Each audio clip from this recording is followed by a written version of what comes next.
Galing akong palengke guys at saka bumili ako ng buko. Kasi gusto kong uminom ng sabaw nito para naman maganda-ganda yung digestion ng aking pantog. O, diba? At dahil naubos ko na yung sabaw, so naisip kong ilagyan na lang ito ng evap. At meron din akong kernel corn dito at meron ding cheese.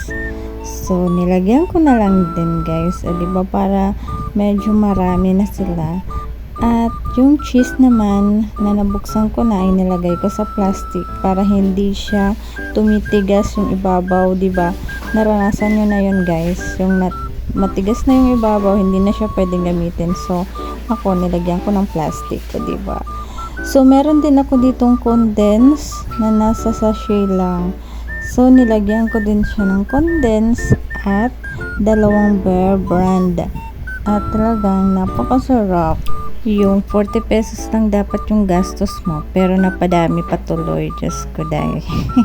Yung evap lang sana yung gagamitin ko.